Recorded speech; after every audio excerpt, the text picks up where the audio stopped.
perjamuan kudus yang diberkati Tuhan Yesus. Nah, kita masih masuk dalam tahun 2025 adalah tahun penuaian. Sama-sama katakan tahun penuaian. Kalau Bapak Ibu ikut tadi malam, 2 malam lalu ibadah apa? Ibadah hari Kamis, ibadah kul. Ya, ibadah kul, ada suplemen kul ya. Ada sharing firman Tuhan di kul. Di dalam visi pengurapan penuaian tahun 2025 ini ada 3 hal katanya diperhatikan di sana. Yang pertama, waktu penuaian. Yang kedua, siapa penuainya. Yang ketiga, how to harvest. Bagaimana caranya menuai. Yang percaya sama-sama katakan amin. Nah, ini yang kita mau tangkap. Karena saya percaya surga kekekalan itu mempunyai musim-musim, mempunyai sesi-sesi, mempunyai generasi-generasi, mempunyai angkatan-angkatan. Dari Adam ke Abraham lebih kurang 2000 tahun. Dari Abraham kepada Tuhan Yesus di perjanjian baru lebih kurang 2000 tahun, jadi 4000 tahun. Dari Tuhan Yesus sampai sekarang lebih kurang 2025 tahun. Kita masuk tahun 2025 lebih kurang 1,5 bulan sekarang masuk. Jadi saya percaya Tuhan itu membuat semacam just a moment, momen-momen. Makanya saya bilang ada generasi-generasi. Tuhan Yesus berkata begini, angkatan ini tidak akan berlalu sampai semuanya itu terjadi. Semua ada semacam durasi. Jadi saya percaya pergumulan saudara itu tidak akan mungkin itu seterusnya ada. Yang percaya katakan amin. Itu pasti ada limitnya. Lihat produk-produk barang-barang yang dijual di pasar-pasar, di mal-mal, semua ada expire-nya, semua ada limitnya. Jangankan bicara barang, bicara nyawa kita saja pun ada limitnya. Bicara napas kita pun ada limitnya.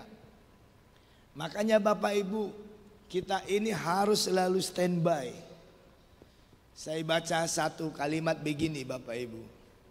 Kalau PLN bilang besok jam 3 sore listrik akan mati, maka apa yang dilakukan oleh masyarakat? Mulai dari pagi dicas semua handphonenya, dicas baterai, semua dicas listrik. Semua dipersiapkan karena mereka dapat informasi pengumuman jam 3 sore PLN akan mati. Tapi saudara, sadarkah kita setiap detik kematian kita pun ada di tangan Tuhan.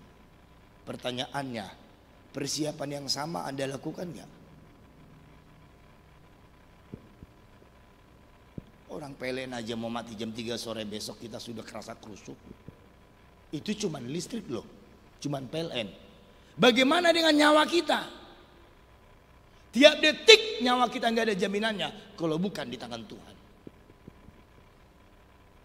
Ini jadi pertimbangkan pangkalnya, yang inti atomnya, inti selnya, yang terpentingnya apa? Pertimbangkan akarnya, pertimbangkan pusatnya. Kantor pusatnya apa, intinya apa, esensinya apa, maknanya apa, kedalamannya apa. Jangan hanya permukaan, jangan hanya di luar. Makanya saya khotbahkan kemarin di WBI, saya ambil sedikit khotbah di situ. Tadi malam saya melayani Menora Ministry, saya ambil lagi sedikit. Pemuda yang datang kepada Tuhan Yesus, dia berkata begini, Tuhan Yesus, bagaimana supaya aku memperoleh hidup yang kekal? Supaya hidupku jadi baik. Tuhan Yesus memberikan dia rema, memberikan dia pesan, memberikan dia sebuah bahan baku untuk persiapan penuaian. Tapi sayang sekali, setelah dia mendengarkan jawaban Tuhan, dia pergi dengan sedih. Alkitab mencatat karena hartanya banyak. Dia tidak mengambil kesempatan yang Tuhan kasih. Dia lewatkan kesempatan itu. Semestinya yang paling bijaksana, dia berkata begini kepada Tuhan Yesus. Siap Tuhan, tapi aku tidak mampu. Nah, bagian ketidakmampuanmu urusanku. Duduk di sini, begini caranya. Berapa banyak hartamu? Sebegini Tuhan. Bagaimana hubunganmu dengan hartamu ini? Sebegini Tuhan. Berapa keluargamu? Begini Tuhan. Berapa sawahmu? Begini Tuhan. Diuruslah itu nanti. Tuhan Yesus saja nginap satu malam di rumah Sakeus hanya untuk Sakeus mengurus hartanya. Dia bagi sama orang miskin. Yang dia pernah tipu, dia kembalikan 4 kali lipat. Tetapi anak muda ini, dia cuma dengar letterlet. Makanya kalau Anda datang ke gereja, tirulah sikap seperti pemungut cukai. Dia pukuli dadanya. Tuhan, aku gak berani lihat ke atas karena aku merasa berdosa. Jangan tiru orang Farisi. Dengan gagahnya dia berkata, aku memberikan persepuluhan, aku memberikan selasi, aku melakukan hukum Taurat, aku tidak seperti pemungut cukai ini, aku tidak berzina, aku hidup kudus. Dia dongakkan badannya ke atas begini. Tuhan bilang orang ini tidak berkenan sama Tuhan. Tapi orang berdosa pemungut cukai ini, dia gak berani melihat ke atas, dia pukul dirinya. Bapak Ibu, saya bisa main gitar sedikit. Tapi kalau ada saya tahu di depan saya rajanya gitar, maka maaf, saya tidak akan berani menyentuh gitar saya. Anda tahu kenapa? Karena aku gak ada apa-apanya di depan dia. Dan orang biasanya yang punya ilmu itu gak banyak action. Hal yang sama. Matius 19 ayat 16. Ada seorang datang kepada Yesus dan berkata, Guru, perbuatan baik apakah yang harus kuperbuat untuk memperoleh hidup yang kekal? Ayat 17. Jawab Yesus, apa sebabnya engkau bertanya kepadaku tentang yang baik? Hanya satu yang baik. Tetapi jikalau engkau ingin masuk ke dalam hidup, turutilah segala perintah Allah. Ayat 18. Dengan pedenya orang itu berkata begini. Kata orang itu kepadanya, perintah yang mana? Kata Yesus, jangan membunuh, jangan berzina, jangan mencuri, jangan mengucapkan dusta. Hormatilah ayahmu dan ibumu, kasihilah sesamamu manusia seperti dirimu sendiri. Ayat 20. Kata orang muda itu kepadanya, semuanya itu telah kuturuti, apalagi yang masih kurang? Baca sama-sama 21, 3, 2, 1.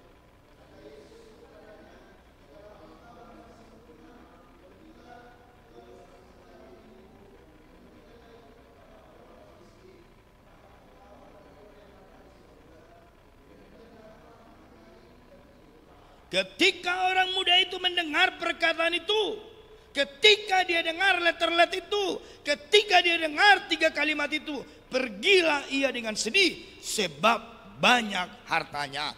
Kesalahan terbesar anak muda ini bukan karena banyak hartanya. Kesalahan terbesar anak muda ini bukan karena sebenarnya dia pelit. Kesalahan terbesar anak muda ini adalah dia menangkap pesan Tuhan dengan huruf, dengan letterlet, dengan kaku. Dia dengar, jual hartamu bagi orang miskin, ikut aku. Dia simpulkan letterlet itu, dia langsung buat kesimpulan terlalu cepat, tupas. Jangan buat terlalu cepat kesimpulan dalam hidupmu. Inilah yang membuat Yusuf diberkati di kisah sejarah Natal. Waktu dia mau menceraikan Maria diam-diam, dia duduk tenang, dia pertimbangkan, dia maknai, dia telaah. Sebelum dia tanda tangani surat perceraian, dia kasih ruang dan waktu kepada Tuhan Yesus. Tuhan, Bapa sorga, gimana ini? Sebentar lagi saya akan tanda tangan. Mungkin dia berkata begitu dalam hatinya. Adakah nasihat Tuhan? Lalu Tuhan mengirimkan nasihat dengan seorang malaikat. Stop! Jangan ceraikan. Batalkan tanda tangan itu. Ambil Maria sebagai istrimu. Dan jangan bersetubuh sampai anak itu lahir. Kenapa kita banyak salah? Karena kita terlalu tupas ambil kesimpulan. Konklusinya langsung cepat kita buat. Engkau pakai otakmu, engkau pakai kebiasaanmu, kebenaranmu. Engkau merasa ini udah pas, cocok, benar. Tidak ada lagi yang lain yang lebih benar dari ini. Lalu Anda buat kesimpulan buat Anda sendiri. Padahal Anda tidak tahu bahwa kesimpulan itu salah di hadapan Tuhan. Bukankah kita sering begitu? Makanya Tuhan Yesus berkata, jangan hakimi apa yang nampak. Kalau orang marah-marah di sekitar kita, coba cek kenapa dia marah. Mungkin dia lagi sariawan, mungkin sakit gigi. Jangan marahnya yang kau nilai. Jangan marahnya yang kau hakimi. Cek kenapa dia begitu. Oh, sakit gigi rupanya. Oh, pantasan dari tadi pagi merongok terus orangnya. Sembuhkanlah sakit giginya. Bukan marahnya yang kau sembuhkan. Haleluya. Amin. Itu yang betul. Polisi kenapa tembakan peluru? Karena ada alasan. Ada penjahat ditembak. Walaupun mereka harus ada SOP-nya tentu. Tembak dulu ke atas berapa kali. Tetap juga dia lari. Tembak ke kaki. Lari juga. Tembak punggungnya. Langsung jatuh. Hal yang sama dengan kerohanian. Jadi kesalahan terbesar anak muda ini. Dia tidak tahu Tuhan mau pakai dia kesempatan jadi penuai. Tapi dia lepaskan kesempatan itu. Karena letter-let. Dia hanya dengar dari luar. Makanya waktu murid-muridnya nggak dapat ikan, Yesus bilang, tebarkan jalamu di tempat yang dalam, jangan di pantai ini aja. Tuhan, semalaman kami nggak dapat apa-apa. Coba sekali lagi ke dalam. Mereka taat, ditebarkan jalannya di tempat yang dalam. Ikan banyak sekali dapat. Sering sekali kita nggak mau dengar kedalaman Tuhan itu. Jadi sehingga kita hanya melihat dari permukaan. Oh dia begini, oh dia begini, oh dia. Padahal salah semua. Kita ini nggak ada apa-apanya, jauhnya rancangan Tuhan kayak kita tuh jauh langit dengan bumi Bapak Ibu. Jangan, nanti banyak kita terjebak. Dan sesungguhnya masalah kita sendiri sebenarnya yang buat. Bukan iblis. Keinginan kita. Terlalu banyak keinginan kita. Ini baik sih, baik. Ini kan nggak jahat Pak. Iya. Tapi di atas keinginan itu masih ada lagi apa? Kehendak Bapa. Keinginan Bapa. Saya percaya normalnya manusia keinginannya pasti baik. Tapi jangan lupa satu hal. Satu tingkat di atasnya itu masih ada yang lebih baik. Itu yang kita kejar. Kalau untuk meluluskan keinginan kita, nah, makanya kita jadi menghalalkan segala macam cara. Bahkan harga diri kita pun kita hancurkan hanya demi supaya keinginan kita tercapai. Yang begini tidak bisa jadi penuai.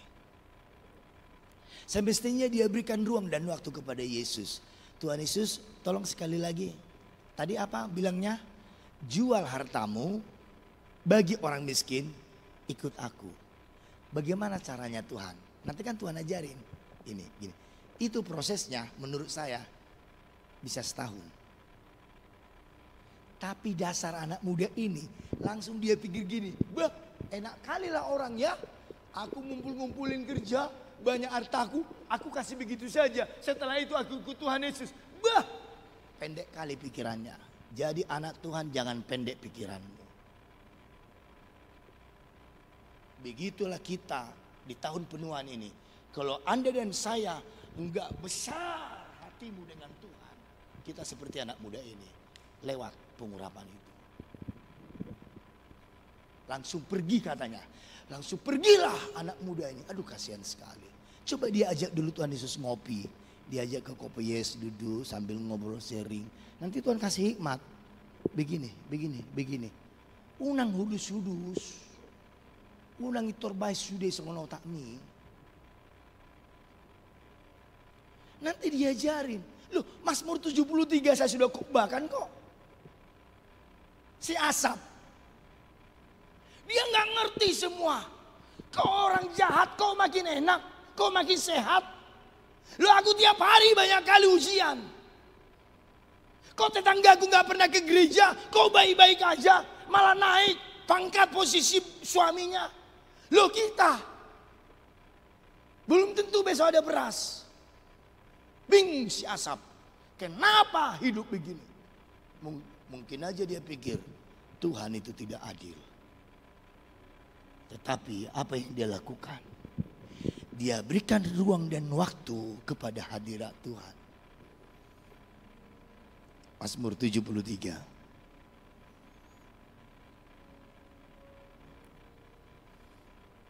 ayat 16. Tetapi ketika aku bermaksud untuk mengetahuinya, hal itu menjadi kesulitan di mataku. Kenapa sulit? Sulit dia cerna, dia rajin berdoa, dia rajin baca Alkitab, dia rajin berbuat kasih. Tetapi malah dia semakin banyak ujian, dia semakin dipikir orang tidak baik. Dia dipersalahkan. Semakin dia dekat sama Tuhan semakin banyak masalah. Dia bingung. Tapi orang yang bermain-main dengan Tuhan di situ, yang nggak pernah ke gereja, nggak pernah kasih persembahan, kok enak kali hidupnya, nambah mobilnya. Confused, bingung, panik. Kenapa nih? Di mana salahnya? Ayat 17, masuklah dia ke tempat kudus Tuhan. Nah, ini dia. Lalu masuklah dia ke hadirat Tuhan. Dia berikan ruang dan waktu kepada Tuhan. Ini jagonya ruang dan waktu itu. Kalau ruang dan waktu hidupmu engkau banyak-banyak kasih sama Tuhan, maka engkau akan banyak mendapatkan kemuliaan. Lihat. Baru terkejut dia, 18. Tersongkut di mana? Yang tadi kulihat orang kaya yang nambah mobilnya, yang naik pangkatnya terus. Rupanya mereka jalan di tempat yang licin. Hitungan detik, tas hancur. Berarti salah lihat aku selama ini. Ya, karena engkau hanya melihat letterlet. Kenapa Anda sering salah lihat? Maaf, Anda tidak berikan ruang dan waktu kepada hadirat Tuhan. Itu ribat kodok untuk ini.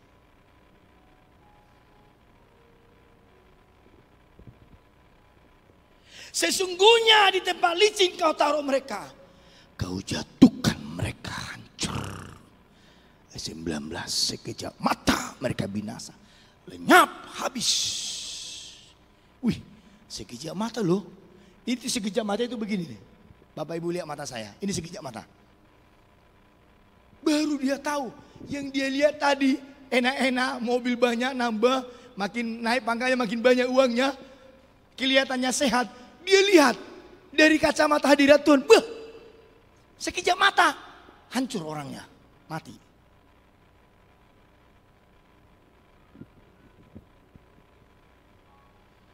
Belajarlah seperti Asaf.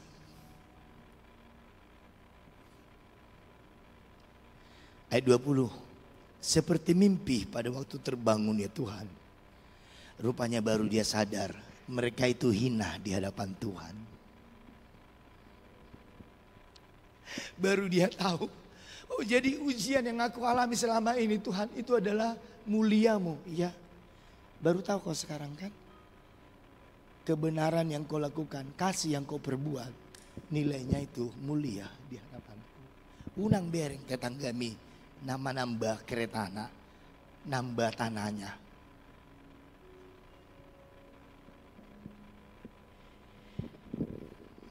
Ketika hatiku merasa pahit, buang pinggangku menusuk-nusuk rasanya. Aku dungu dan tidak mengerti, seperti hewan aku di dekatmu. Ayat 23, tetapi aku tetap di dekatmu, engkau pegang tangan kananku. Ayat 24, baca sama-sama 3, 2, 1.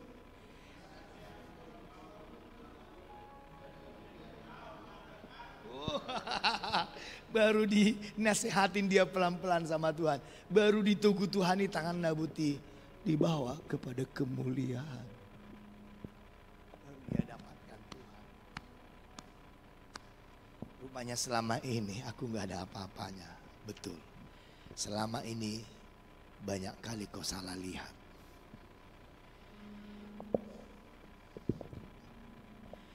Ayat 25, lahirlah pujian ini.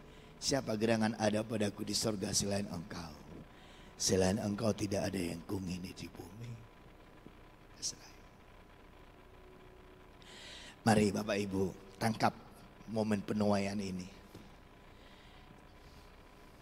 Saya kan sudah katakan kan di kitab Yoel kan. Pisau-pisau pemangkasmu Tuhan ubah jadi apa? Jadi pedang. Jadi tombak. Mata tombakmu diubah jadi apa?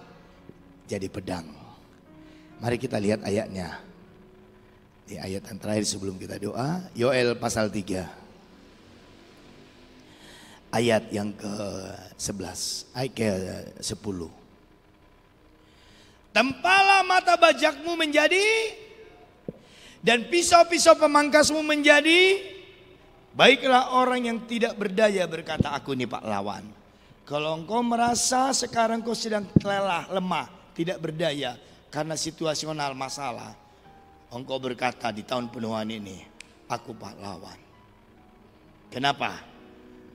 Bajakmu, mata bajak itu berbicara tentang pekerjaan di sawah, mengairi tanah. Terus pisau-pisau pemangkas, pisau buat ibu-ibu di dapur, ibu-ibu. Jadi hari-hari ini di tahun penuhan ini, yang begini Tuhan pakai. Artinya begini, apa yang ada di tanganmu Tuhan ubah menjadi senjata penuaian. Haleluya. Ayat yang terakhir, Hakim-Hakim pasal yang keempat, mari kita lihat. Hakim-Hakim pasal 4 ayat ke-17. Bangsa Israel berperang dengan musuhnya, tetapi larilah panglima musuh namanya Sisera. Ayat 17. Tetapi Sisera dengan berjalan kaki melarikan diri ke kemah Yael, istri Heber orang Kene itu. Sebab ada perhubungan bayi antara Yabin Raja Hajar dengan keluarga Heber orang Kene itu. Yael itu pun keluar mendapatkan Sisera dan berkata kepadanya, singgahlah tuanku, silakan masuk, jangan takut. Singgahlah ia ke dalam kemah perempuan itu, dan perempuan itu menutupi dia dengan selimut. Kemudian berkatalah ia kepada perempuan itu, berilah kiranya aku minum air sedikit, aku haus. Lalu perempuan itu membuka kirbat susu. Yang diminta air dikasih apa? Susu. Diberinyalah dia minum dan diselimutinya pula. Wih, enak kali ya. Lagi katanya kepada perempuan itu, berdirilah di depan pintu kemah. Dan kalau ada orang datang bertanya kepadamu, apa ada orang di sini? Jawablah, tidak ada. Ayat 21. Tetapi Yael istri Heber mengambil patok kemah, diambilnya pula palu, mendekatinya diam-diam, dilantakkannya patok itu masuk ke dalam pelipisnya sampai tembus ke tanah. Ukut kali tenaga ibu ini, sebab ia telah tidur nyenyak karena lelahnya, maka matilah orang itu. Wih, rupanya wanita itu kuatnya minta ampun. Ngeri.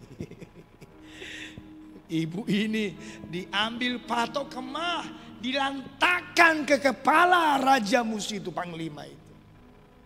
Itu panglima Sisera, panglima yang jahat, yang Tuhan benci. Siapa yang mengalahkannya? Seorang pisau pemangkas yang diubah menjadi tombak. Seorang mata bajak diubah menjadi pedang. Seorang yang patok kemah diubah menjadi senjata. Itu yang saya maksud di tahun penuhan ini. Sekalipun engkau hanya punya patok lantak kemah yang biasa, itu terbuat dari kayu, tapi Tuhan pakai untuk membunuh musuhmu.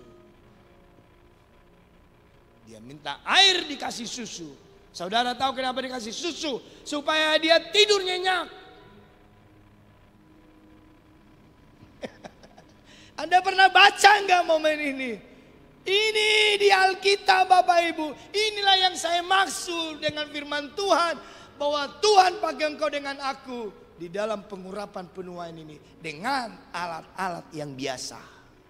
Gak usah kayak kami di mimbar berkhotbah, gak usah. Anda ibu rumah tangga pun, Anda seorang pekerja biasa pun Tuhan bisa pakai jadi penuai.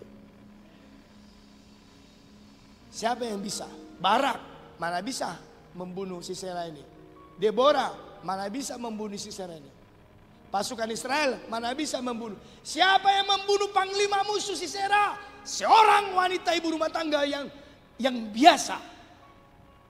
Apa senjatanya? Bukan besi, bukan tajam. Senjatanya cuman patok kemah. Dia buat, dia ambil kesempatan itu. Dia kasih susu. Dia lihat udah ngorok, ditambah lagi kasih selimut. Mantap kali nih, jago kali ibu ini. Lalu diambilnya, dilantaknya. Karena kalau dia nggak tidur nyenyak, pas nanti dia nyabut lantaknya itu udah bangun. Pinter dia. Kasih susu, kasih selimut, ngorok, mantap, das, mati. Jadi kalau datang musuh saudara, kasih susu. Ayo kita bagi berdiri yuk. Amin, lahir tenang. Kasih selimut. Kalau ada timu yang kayak agak-agak kurang susah diatur gitu, unang paltaki, walaupun bapak kanditnya kasihan nanti. Abi marga manulang ibana. Ayo, ya biasa di polisi kan begitu kan, komandan-komandan. Hei kau. Tapi ya memang gimana ya, memang komandan harus begitu sama anak buah. Nggak boleh lembek-lembek. Ayo bagi berdiri Bapak Ibu. Berikan tepuk tangan buat Tuhan Yesus Kristus.